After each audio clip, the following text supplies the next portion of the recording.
దివంగత కరుణానిధి కలలను సాకారం చేయడంలో స్టాలిన్ విఫలమయ్యారు. అసెంబ్లీ ఎన్నికల్లో స్టాలిన్ ఓటమి పార్టీ శ్రేణులను కుంగదీసింది. అయితే అవినీతి ఆరోపణలు విజయ్ను తక్కువ అంచనా వేయడం డీఎంకే కొంపముంచింది. ఇప్పుడు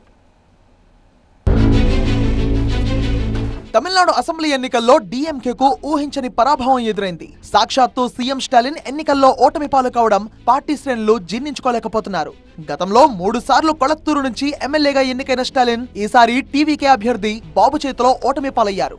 కాకపోతే స్టాలిన్ తనయుడు ఉదయనిధి చపాక్ నియోజకవర్గం నుంచి గెలవడం కాస్త ఊరటను కలిగించే విషయం. డీఎంకే ఓటమికి ఎన్నో కారణాలు ఉన్నాయి. అయితే డబ్బు రాజకీయం చేసినట్టు ప్రధాన ఆరోపణలు. డీఎంకే కుటుంబ పాలన అంటూ తరచుగా ప్రత్యర్థులు టార్గెట్ చేశారు. స్టాలిన్, ఉదయనిధి, కనిమొళి, దయానిధి మారన్ ఇలా పార్టీ కీలక పదవులన్నీ ఒకే కుటుంబానికి దక్కడం ప్రజా వ్యతిరేకతను కూడగట్టుకోవాల్సి వచ్చింది. స్టాలిన్ ఏకపక్ష నిర్ణయాలు తీసుకున్నారని విమర్శలు వచ్చాయి. పార్టీ నేతలకు, మంత్రులకు స్టాలిన్ అందుబాటులో ఉండరన్న విమర్శలు కూడా వచ్చాయి. డీఎంకే ప్రభుత్వంపై ఎన్నో అవినీతి ఆరోపణలు వచ్చాయి. లిక్కర్ స్కామ్ లో రాష్ట్ర మంత్రులు అరెస్ట్ కావడం ఆ పార్టీకి నష్టం జరిగినట్టు అంచనా. కరుణానిధి కుటుంబంలో విభేదాలు పార్టీ విజయంపై ప్రభావం చూపినట్టు చెప్తున్నారు.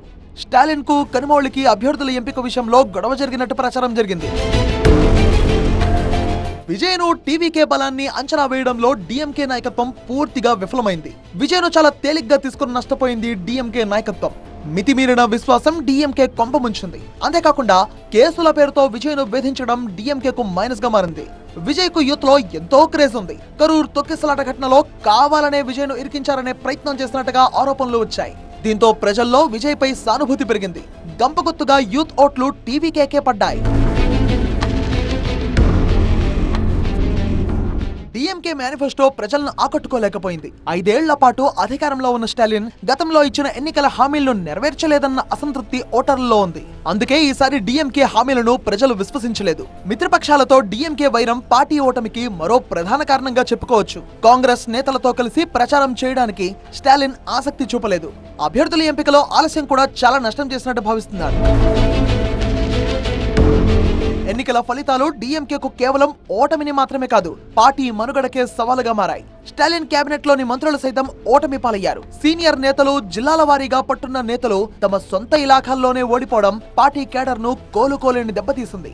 ముఖ్యంగా యువత, మహిళా ఓటర్లు డీఎంకే వారసత్వ రాజకీయాలను తిరస్కరించి విజయ్ వైపు మొగ్గు చూపడం స్టాలిన్ నాయకత్వ వైఫల్యంగా భావిస్తున్నారు.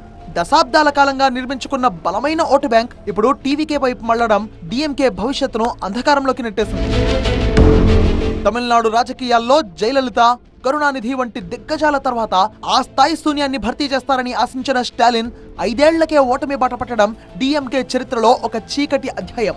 ముఖ్యమంత్రిగా ఉండి కూడా తన ఇలాకాలో గెలవలేకపోవడం స్టాలిన్ వ్యక్తిగత ఇమేజ్ ను పూర్తిగా దెబ్బతీసింది. మరోవైపు అన్నా డీఎంకే తన సంప్రదాయ ఓటు బ్యాంకును నిలబెట్టుకుంది. పళనిస్వామి భవిష్యత్ రేసులో బలమైన నాయకుడిగా నిలిచారు. పశ్చిమ తమిళనాడులో అన్నా డీఎంకే హవా కొనసాగడం ఈపీఎస్ నాయకత్వానికి దక్కిన గుర్తింపుగా భావించవచ్చు.